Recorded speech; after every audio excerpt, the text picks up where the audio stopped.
good morning! Welcome back again to my channel, Baby Oben. So, another tutorial video na naman tayo ngayon. Alam nyo na kung ano yung magiging topic natin dahil sa inilagay ko na title sa video.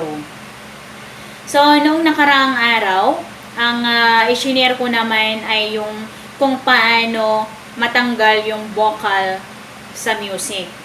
So ngayon, ang i-share ko naman po sa inyo ay kung paano i-remove or i-mute yung original na music sa video at palitan ng ibang music gamit ang KineMaster. Parang ang gulo, di ba? So, bigyan ko kayo ng example. For example, nag-upload po kayo ng video at saka yung video ay ayaw ninyo yung music.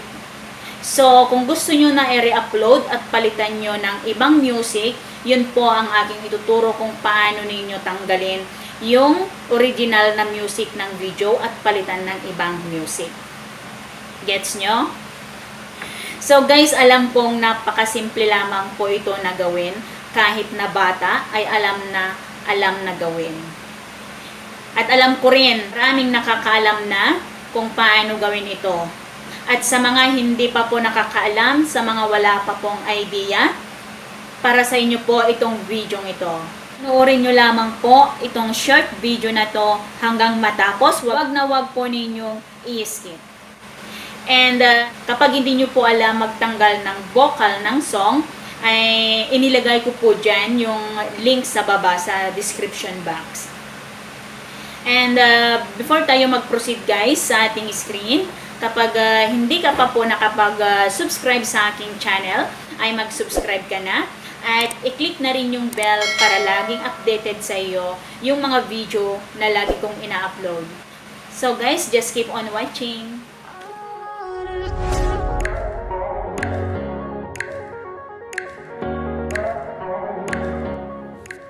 So, ayan guys, nandito na po tayo sa ating KineMaster.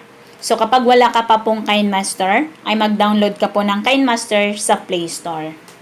So, ang next na gawin po natin ay pupunta po tayo dito sa Media. And then, hanapin natin yung video na gusto natin na palitan ng music.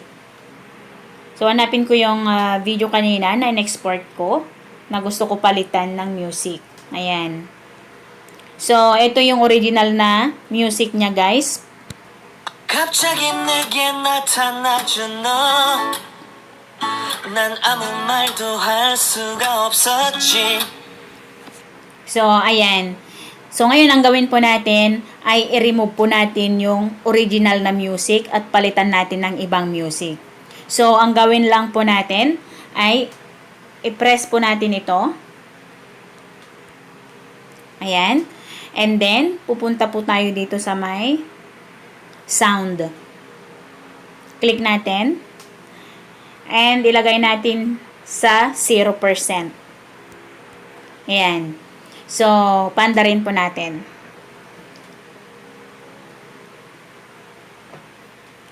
So, ayan guys, wala na po siyang music. So, kung palitan naman natin siya ng ibang music, ay pupunta lamang po tayo dito sa audio. And then, maghanap na po tayo ng music na ilalagay natin. So, ilagay natin itong Heroes Tonight. Ayan.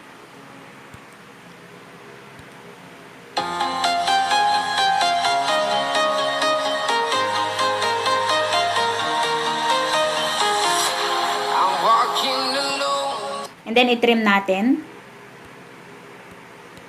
Ayan. And then, pagkatapos, export na ninyo. Ayan, pindutin lang ninyo yan. Then, automatic na yan na ma-export and automatic na sa inyong gallery. So, ganyan lamang po ang pag-remove or pag-mute ng music at palitan ng ibang music. Napakasimple, di ba? Kaya sabi ko nga, kahit na bata ay alam niya na gawin. So guys, I hope na nakatulong po ito sa inyo at nagustuhan niyo po ang video ito. I hope na nag-enjoy po kayo sa aking video. And I hope na nagustuhan po ninyo.